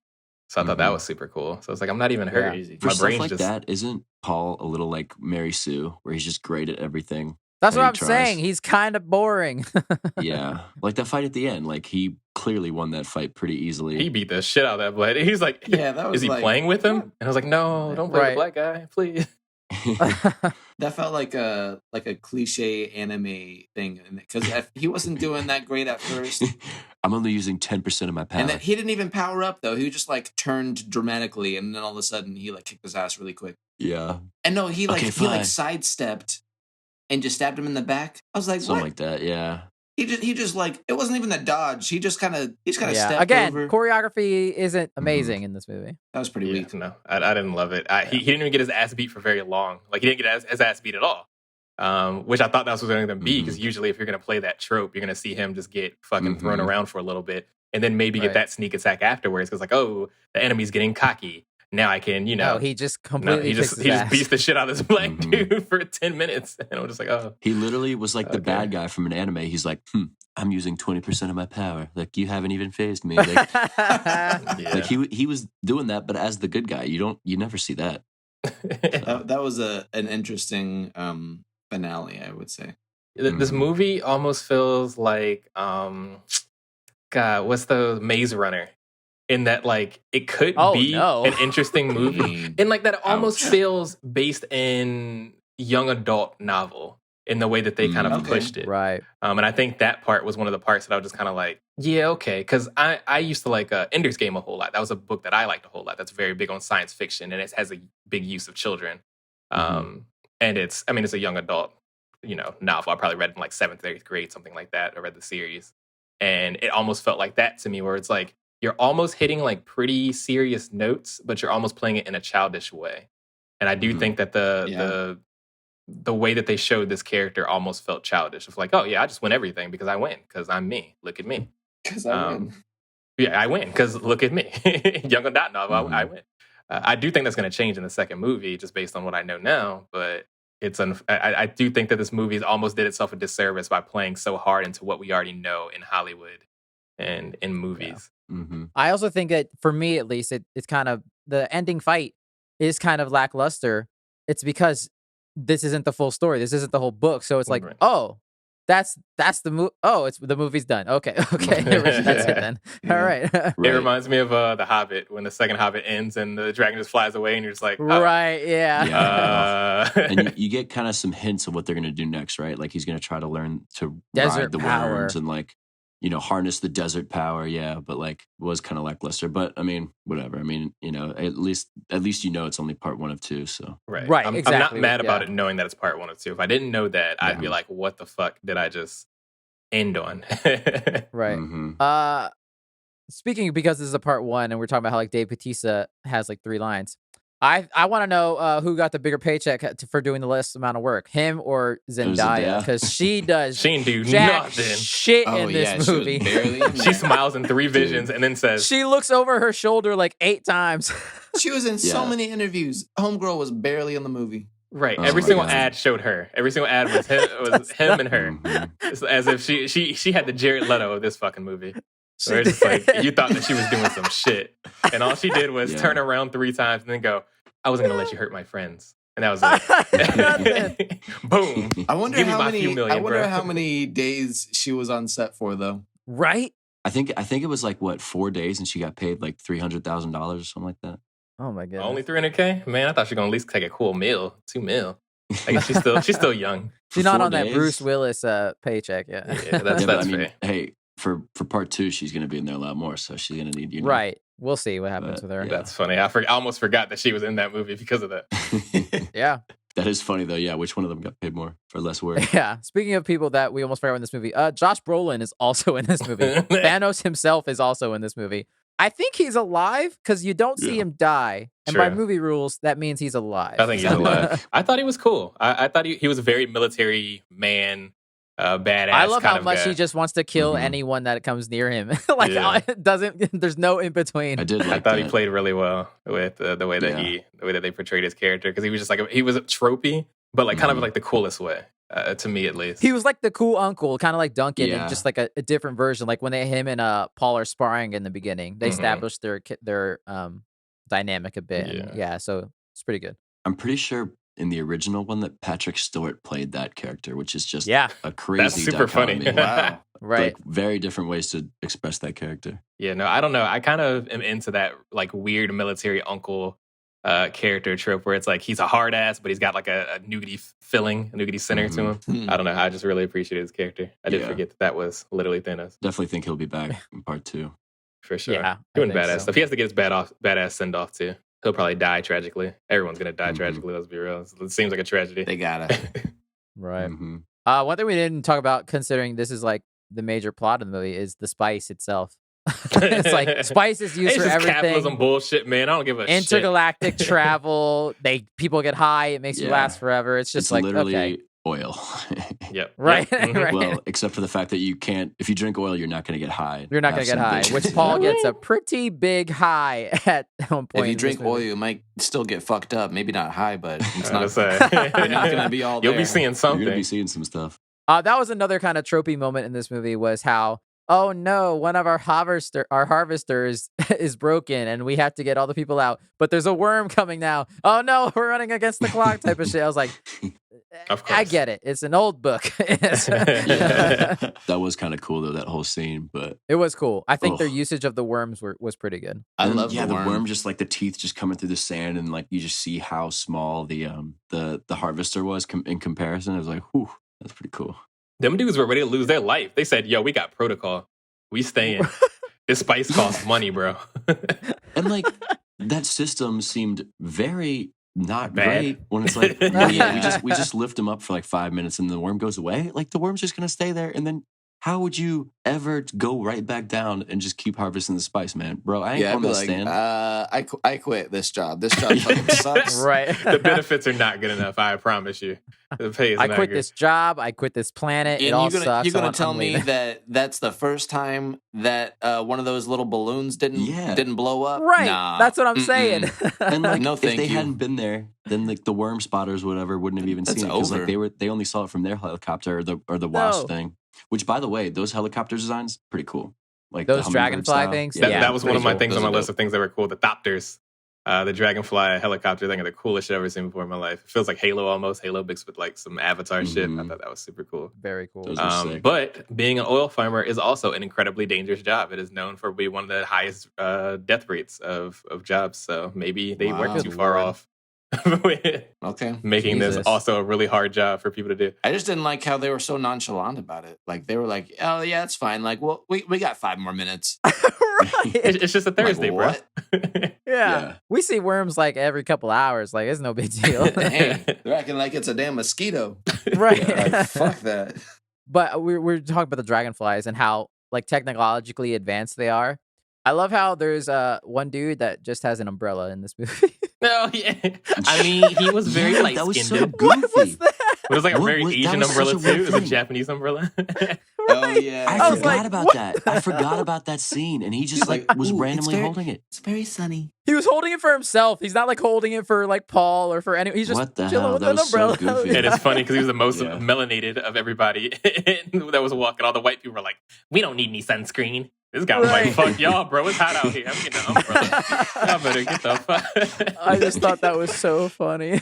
That was funny. Yeah, that was goofy. It did feel out of place, but that's one of those things that science fiction loves to do by mixing like super old things with super advanced things. Star Wars is very known for that, Yeah. and that's what I Mhm. thought was kind of cool with some of that stuff. Like the one guy that plays the bagpipes just randomly. Like, okay, like I don't, yeah, that's I don't. pretty cool. Why was that a thing in like war and meeting each other and like meeting generals and stuff where you had to play a fucking song? Like we literally had a fucking Right. drummer boy back in the day that is like everyone else is shooting Mhm. guns. You just gotta run around. Mhm. Is that what being a bard is? I don't. Like, Oh, well, first am of I all, a bard?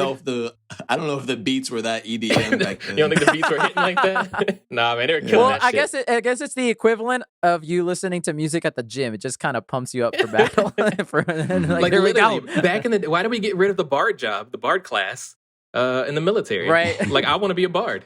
I will join the military if I get to be a bard. You be the hype man. I'm gonna play the sitar. Like, fuck You y'all. can join the Navy as a musician. There's like a Navy band. That's like a big job. The Right. Navy band. I don't- Tell me more about this yeah. Navy band. We could do it off air. It's yeah. fine. Yeah. Yeah. And I think I knew a guy in high school. I think his dad was in the Navy and he Mhm. was a musician. He's like, what? Hey, what do you do? Yeah, man, I'm in the Navy. Oh, yeah, that's cool. What do you do? Drummer. I'm sorry. Did you mean IT guy? No, drummer.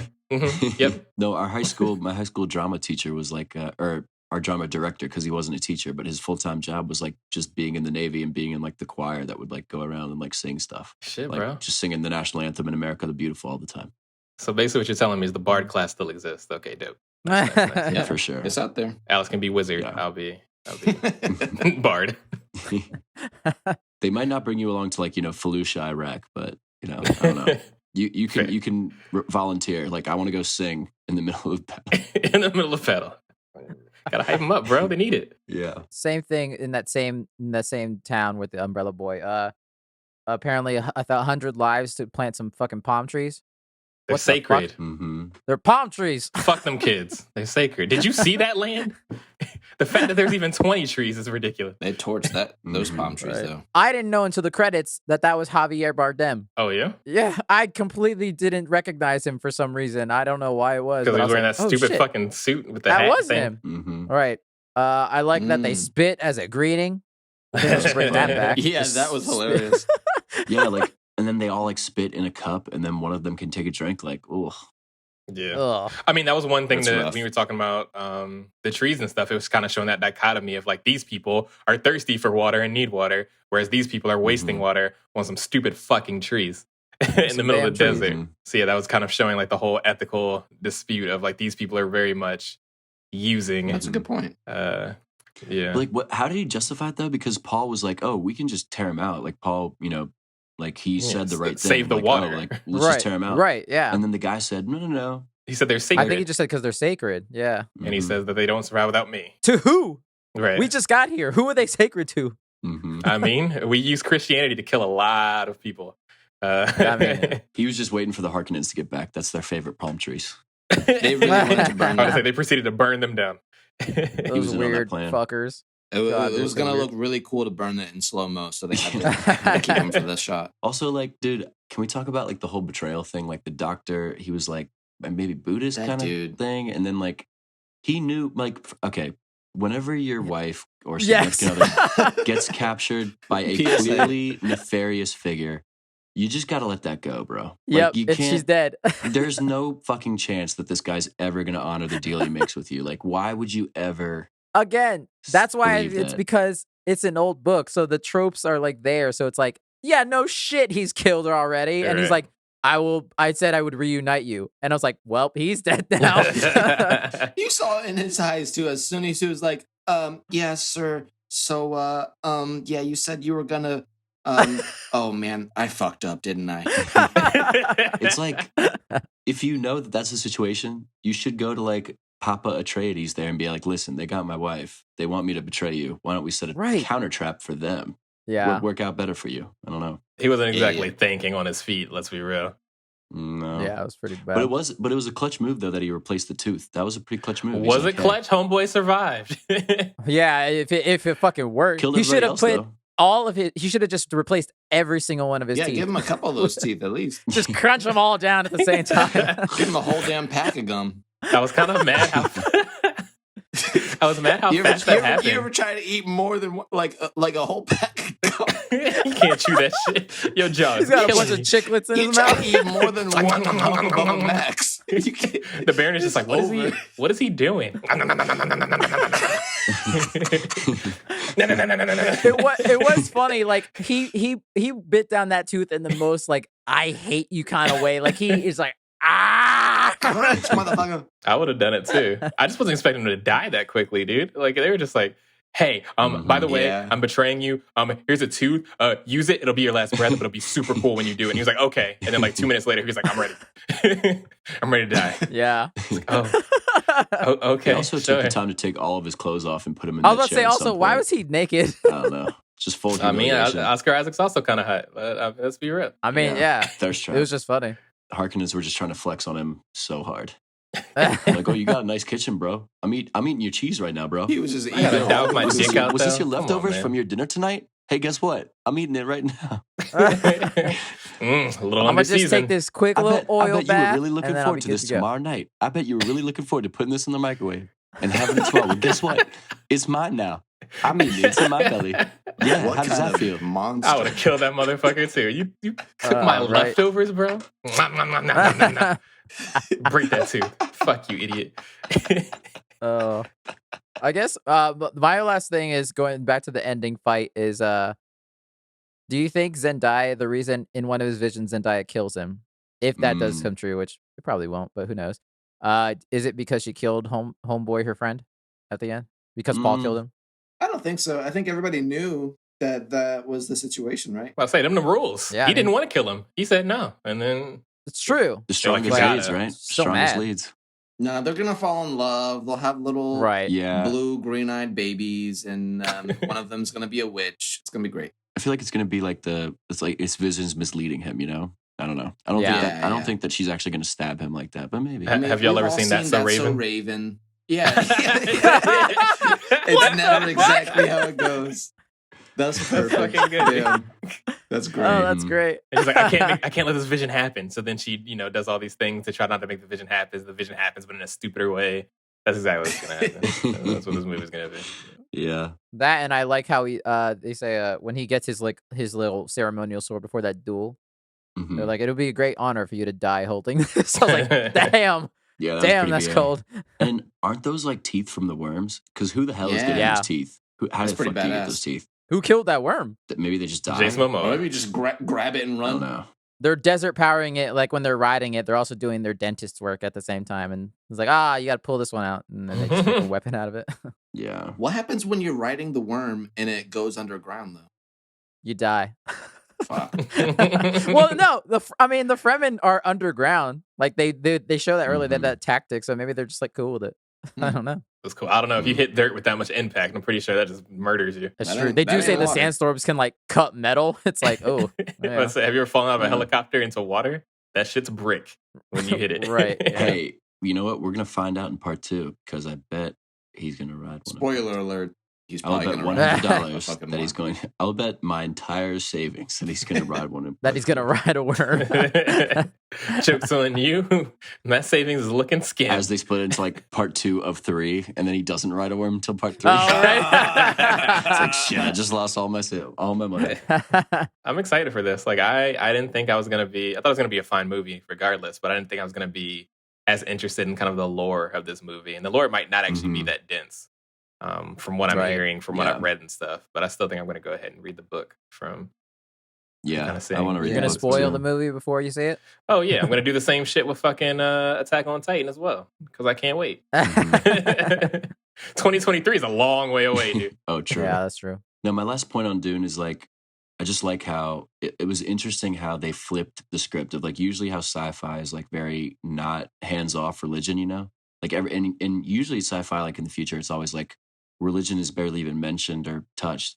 This goes like completely opposite of like what if religion is like embedded in everything in the future. Gross. Well, yeah, but it's like Islam, right? In the book, they call Right, the Fremen's right. fight like a jihad against, but it's like a righteous jihad against the Harkonnens. So I don't know. I just thought it was a fresh take on sci-fi. I don't love religion in like stories because I usually feel it's kind of boring because like it's usually like zealots and just being irrational. But Right. in this case, it was kind of refreshing to like have a new take on sci-fi instead of just like the kind of typical thing. So I really liked that aspect of it. Yeah. Yeah. One part that Frank Hubert apparently talked about in like interviews or whatever was that he kind of saw in like his travels and what he kind of went through in his life, how Islam kind of more talks towards the creation of life more so than other religions, and how it could also talk maybe more into the future of life. That's what kind of made him interested in writing more about it. And how it's like, since it kind of is the beginning of life, maybe he could talk very well into what the future of life could look like based on the same kind of teachings. And that's kind of where they found that storyline. And maybe this didn't do as good of a job at telling that story so far, but maybe it'll get better in the second movie. Right. Yeah, because I'm also looking forward to more of this. I like the world that they've built and everything, but I'm somewhat in the opposite direction of Devin, where I feel it's not new sci-fi in the sense that I've seen a lot of this We've seen storyline Space before Jesus and now. many things since. But I also acknowledge that it was like the first of its kind to do this, so I give it a little bit of a pass in that. But I'm definitely looking forward to the next one. I just wish they leaned harder into it, like harder into the Islamic influences, lean harder into that stuff, like downplay kind of the bad stuff that Herbert wasn't great at writing, and like elevate, get this guy that that's like a sci-fi writer himself who is Muslim, get him in there to write it and like give you the proper perspective to do it the right way. Yeah, we've gotten into a point in life where the allegories have to get more complex and nuanced with the way the world has gotten more complex and nuanced. You can't just be Stan Lee and be like, haha, the mutants are black, it's racism. And it's like, come on, man, you can do a little bit better than that. You know what I mean? Where it's like, Detroit Become Human was another big video game that was very disputed on the way it treated, like, oh, well, if the robots looked like humans, would you treat them like shit? And it's like, yes, because we treat humans like shit. Of course we would do that. Like, this is a story that needs to be told. And I think that they had an opportunity to really get special with this. And I don't know if they've maybe hit that mark quite yet. No, they did like okay, but they could have done way better. Visually spectacular at times, but I still think Blade Runner is better than this. I'll stand by that. That's a hot take right there, boy. Cult classic. Well, yeah, talking about it makes me have second opinions about the way I was first feeling. But I'm gonna rewatch it. I'm definitely still excited for more. But yeah, I think for me it deserves another look, and it makes me really interested to read the books and finally catch the original. Maybe. Yeah, I have a feeling I'm gonna be real disappointed. I don't know if I could go back to that original. Yeah, I feel I'm gonna be real disappointed in the original, but I think I'm gonna give it a try. Yeah, maybe that'll be. yeah. No, that won't be next week's movie. That's all I had to say. Did everyone get all their points out? Brian, I know you were looking. Did you get all the things you wanted to say out? Everyone? Yeah, I think I hit what I was hitting. It's all good. For the most part. We'll save it for Dune Part 2, if that's what they're gonna call it. Who knows? Dune remake. Dune. I was about to say it. Damn it. Dune definitive edition. Dune. It's not unfilmable if you break it into 5 parts. Right. Dune again. Duned. Just break it up. That was great. shall we move on to our final segment of the week, Let's Do it. which we like to call Free for All, title pending. This is a segment, listeners, where we can kind of do whatever we want. So we can recommend something. We can talk about we read a book. We can say what we did at work today. Well, we can say if we took a nap, and that would be it. Devin, do you want to go first? Oh. All right. Does anybody else want Devin's gone now. Yeah. He'll be back. I can go first this week. I talked about this real briefly last week in passing when we were talking about Stephen Sondheim. But I watched a movie about a week or two ago when it first came out, I can't remember, called Tick, Tick, Boom, which is based off of a musical. It's starring Andrew Garfield as the lead character, Jonathan Larson, who musical people would know he's the creator of Rent, and also he wrote this musical. This was his second musical, technically, but it's a movie about him writing his very first musical. So when I didn't know about this, I thought it was about him writing Rent. It has nothing to do with Rent, funny enough. Okay. But I keep seeing ads for this, so I'm excited to hear your thoughts. yeah, no, it's great. I will say right off the bat, I thoroughly enjoyed this movie a lot. I have a couple issues with it, but I think that might... Is one of them Andrew Garfield and or his singing? No, he's 'Cause actually really on the good. fence. He's actually surprisingly go. really good. Okay, cool. Yeah, Well, yeah, that's awesome. because I Good for him. was a little questionable about it as well, but no, he holds his own because he's also like dealing with actual musical theater people in this movie that I know of as well that are in it, and they're killing it. But he holds his own pretty well comparatively. Right on. He obviously can do the acting side of it as well, which is cool because this musical is a weird one because it originally was a one-man show. It was Jonathan Larson just talking to the audience the whole show. And then after he passed, it became a 3-person show only, but there's like no like sets and stuff. It's just very minimal, and it's just 3 people standing on stage singing Wow. the songs and doing all the dialogue. And so I was like, I wonder how they're going to adapt this. Because I didn't know much about it, and so yes, there are homages to that where he's on stage and talking to the audience, and there's 2 or 3 people and stuff. But there are actual like scenes and it's like a traditional movie musical. It's also directed by Lin-Manuel Miranda, which I think he did a pretty good job. There were some choices one particular choice that I hated and I did not agree with at all that completely ruins in a very emotional moment for me.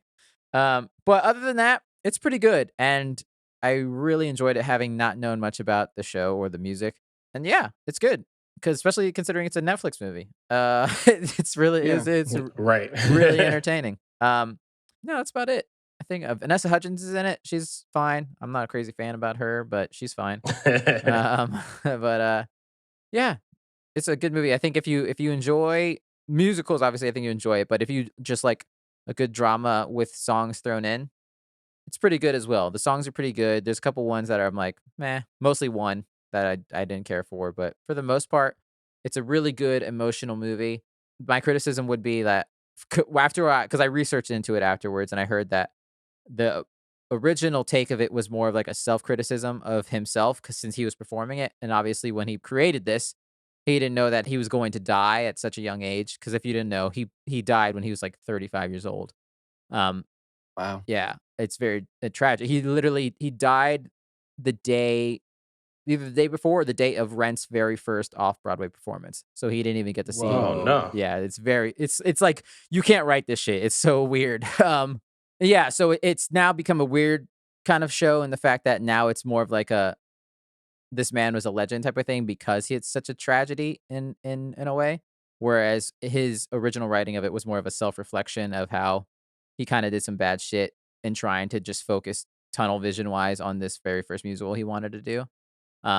So yeah, but other than that, I really enjoyed the movie and people should check it out. That's awesome. Nice. I think I'm definitely gonna check it out. I've been on the fence for a while. Yeah. I also had no idea what it was really about, so that's really insightful. Really cool. For sure. Well, I'll go next. Mine is completely different. It's called Boom Tick Tick. Oh yeah, it's boom boom. There's a lot of booms and a couple ticks, I guess. So a while ago, we talked about guilty pleasures, and it made me start thinking about what some of the things that I wanted to be doing, and I was really missing a good like iPhone game. So I've been looking around for the next great iPhone game for me, and I stumbled upon through ads. I keep getting these targeted ads for so many different things. and this one fucking got me right in the kisser. It's a League of Oh Legends. no! I think it's I forget the colon Rift of Part. I don't know. No, that's something else. Wild Rift. League of Holy Legends Wild shit. Rift. He's a League of Legends player Oh now. no! I'm a League of Legends League of Legends player. There should be an acronym for these guys for us guys. Yeah, Lol. I'm a lol. Oh, did you not know? Was that a joke? I Did don't you know. not know that there's a actual acronym for it? Of course I knew. I'm a huge lol person, Brian. I'm a hardcore. I mean, 'cause that was gamer, about to damn be it. a great joke. What the fuck? That was amazing. No, I didn't know that. No, I don't know. Anyway, but I've actually really been enjoying playing it on the phone. It seems really fun. I've seen a couple of friends play on the computer way back, and it was always like, what is happening? This is very fast paced and confusing. But I seem to like the elements that are like RPG and like strategy based. I love tower defense games also. So this is kind of like a combination of all this plus some PvP stuff. Wait, so question: is it just regular League of Legends but on the phone? So I don't know because I'm actually not super into League of Legends, albeit you might have not known that about me. I don't know exactly how it goes on the computer. I know it's like a lane-based game. You like choose a character with lots of different Right. abilities, and you kind of level up during the game. And you pick a lane or a path that you strategically need or should be traveling to like defeat the other people's towers and minions and bad guys and stuff that are on the other team. And in that aspect, it's very similar. There's like 157 plus characters or something like that. You don't have all of them off the bat, but you have like I have like maybe 10 or so unlocked, and you can unlock more. It's free to play, but you can pay to get like skins, maybe more characters or something like that. I'm not really sure. I just play for free, and I'm having a lot of fun. It's like the rounds are like 15 to 20 minutes. Just kind of get in there and have a blast. I love this. Yeah. Have any of the characters caught your fancy by any chance so far? I know they have very good character design in that game. Yeah, I really love the character design. It seems like they have so much attention to detail. I mean, maybe this is like just a direct port. I'm not entirely sure. I have no idea. Yeah, but it translates really well to the phone. There's like an attack button. There's like 5 or 6 different abilities, and then you can just run around and stuff. So it's very tappable, very easy to play. And the characters are great. I don't know if they're the exact same characters, but I really like playing as like range attacked users. I love the magic people, as you might have guessed, but I also love the people with like bows and arrows and or guns. Any kind of like ranged attack. That's the character that I'm going to play as. And I like I like playing as support in the support lane.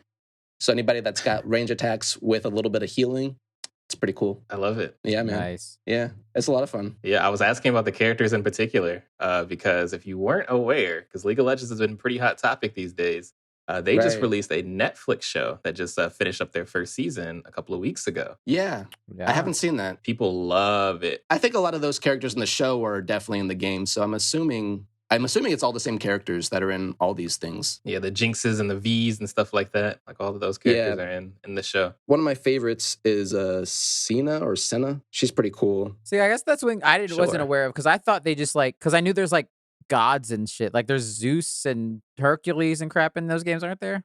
Or is that something else? I think you might be that might be Smite. Yeah, That that's might be something what I'm thinking different. of. Okay. They're all MOBAs. They're all that type of game style. Gotcha. Okay. That does the whole lane thing and everything like that. But I don't think they're in there. Right. No, right. that's made by Riot Games that often rivals Blizzard. And they've been making a lot of content around their kind of world that they've built. The same way that Warcraft kind of exists in Blizzard's world. right. Which I think I love their lore. And I think it's super interesting, like the stories that they try to tell in those games. It's unfortunate that League of Legends community is probably one of the most toxic communities to ever exist on this earth. Well, hey, I'm gonna make a new name for us lollers. We're gonna be nice from now on. We're gonna be nice The from iPhone- now on. The iPhone lollers. Yeah, I feel bad because a lot of people saw Arcane. They were like, "Man, I love this lore and I love these characters. I can't wait to play League of Legends." no. And you get in there and you get called every single slur in the Right. book, and it's probably like, Oof. "I'm sorry, everybody that went through that Right. situation just because they liked one character from the show." oh, But no, man, that's super cool. that's fun. Yeah, I would recommend it to anybody who likes RPGs or there's like a tugboat that just came down the I street or was about to something. say. Steamboat Willie over there. Right. New York City. But yeah, anybody that likes iPhone games or tower defense or RPGs, or anything of that nature, I would check it out. I recommend it to all you guys. It's super fun to dive into. It seems like it's something that's like hard to master, very, very easy to pick up. Nice. That's pretty cool. Yeah. I can't believe you got another phone game. I can't believe it's randomly League of Legends. I know. And I you know, found it right? naturally. I'm surprised myself. Yeah. Nice. Well, I guess I'm last because Devin doesn't exist. I'm gonna come at you guys with a little bit of a rant. It's kind of a multi-parter rant, but it gets me riled up, man. I swear to God. So I've been watching Grey's Anatomy. I just recently caught up on it today, just to we had a few episodes before the Thanksgiving break that they had, and then they'll probably come back maybe I guess January. It's a weird quarter season. Oh wow, that's a big break. Finale or whatever. Yeah, I don't know why they take such a long break like that, but I don't see them taking any more new episodes in the next couple of weeks. So we'll see. But that caught up with that, and I have two things that make me mad about this show. First and foremost, Meredith Grey is, as we know, the bad bitch that has been the main character of the story for the past 18 seasons. This show, yes, has been on for 18 seasons. It is old enough to vote. It votes for North Carolina. No, it actually votes for Washington, Seattle specifically. Probably votes blue. Definitely votes blue. Shonda Rhimes is black. Anywho, it's a show that is a lot about, breaking norms and being very big and being like, I don't know, representative of a lot of different cultures, a lot of diversity, gender, sexuality, all those kind of things. The show's always hitting on that kind of stuff. Race, awesome about that. But for some reason, it always falls really short when it comes to Meredith Grey's relationships. And it seems like they're doing this really awful thing, and they've been doing this for decades since. This is going to be spoilers for some early seasons of Grey's Anatomy. We're talking like season 10. So, Alex, I know you've been watching it. If you want to tune out for a second, because I'm sure you haven't gotten to that point yet. I'm not a hardcore fan, but my wife is. My wife is binging all of it, and I'm catching some episodes when I can. Word. It's pretty entertaining. Yeah, well, a big thing that happened about, 8-9 years ago was Patrick Dempsey's character, Dr. Shepard. I was about to call him Commander Shepard. Dr. Derek Shepard McDreamy, he dies. And that was Meredith Grey's spouse at the time. Yeah. Oh, people were devastated, dude. People were losing their shit over this character passing away. So then it becomes a thing where, she's a widow. She has kids at that point. She's a widowed woman that is working at the General Hospital. She's chief of general surgery. I wasn't ready for that one. I was who not would have ready. thought Game of Thrones of older white women's TV? All the characters die. Spoiler alert. Fuck. So ever since that's happened, every couple of seasons, they just replaced Derek Shepard with another just older white dude.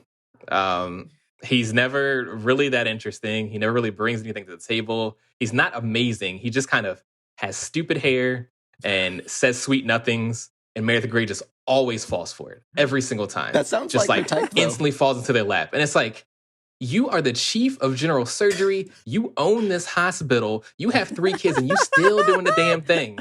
And this man got your attention because he said, "What's up?" and then bought you a drink. Are you kidding me?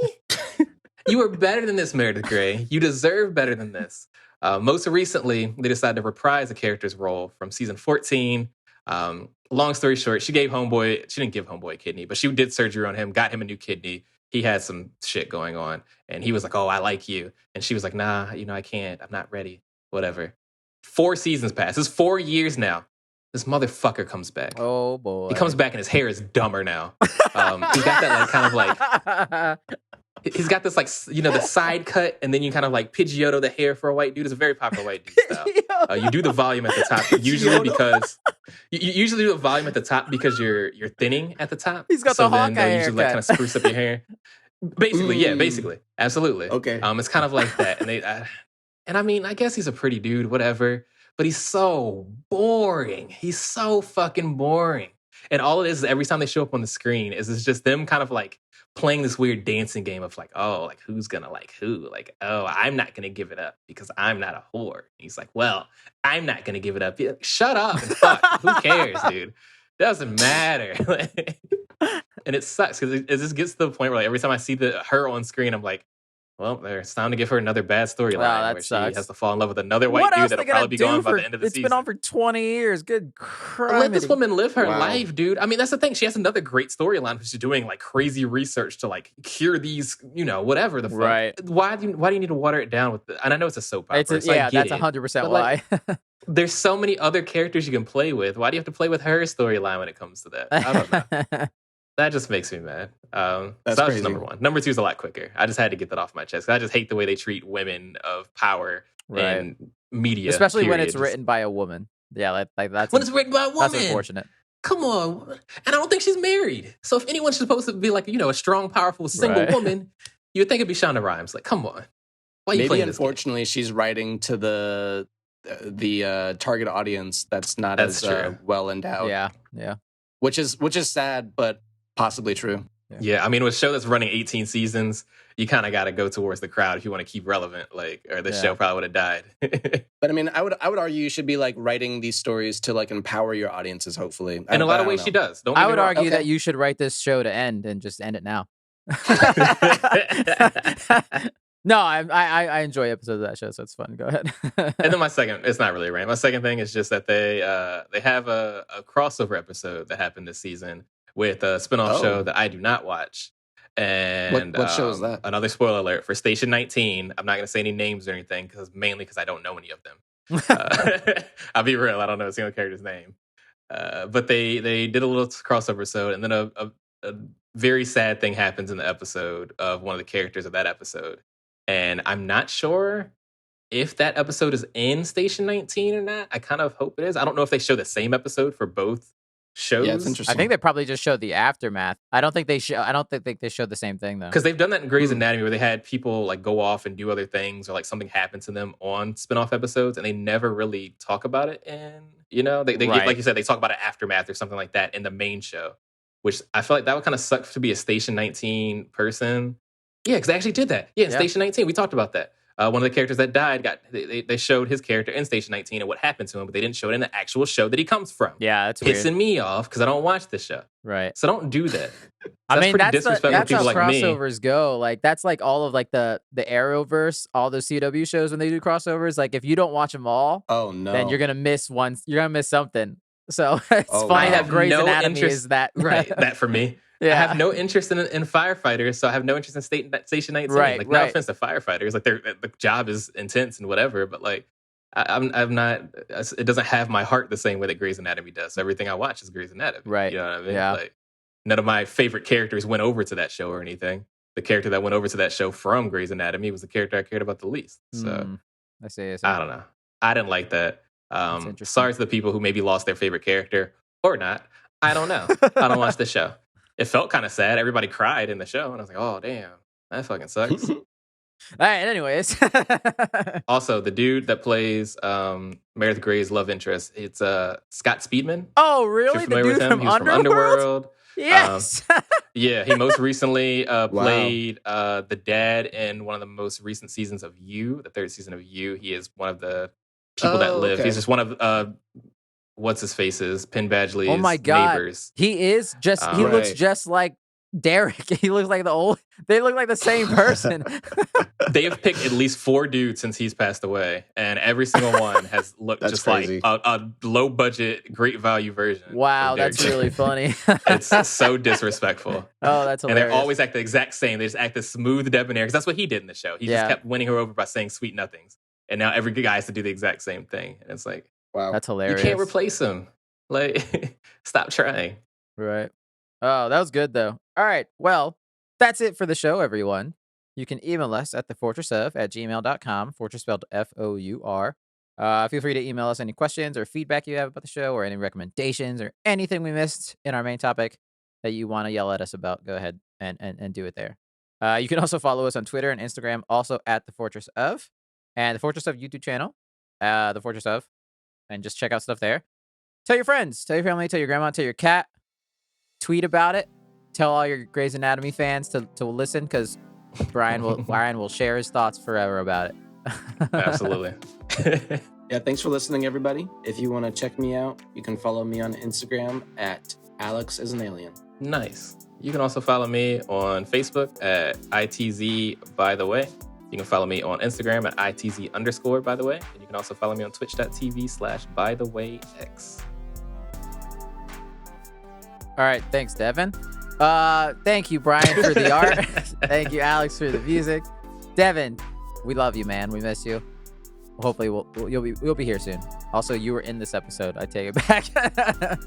And thank you, Jackie, for helping edit the podcast every week. Happy holidays, everyone. We hope you enjoy it. Have a great time. And put a coat on. It's cold out there. Go put them shorts on.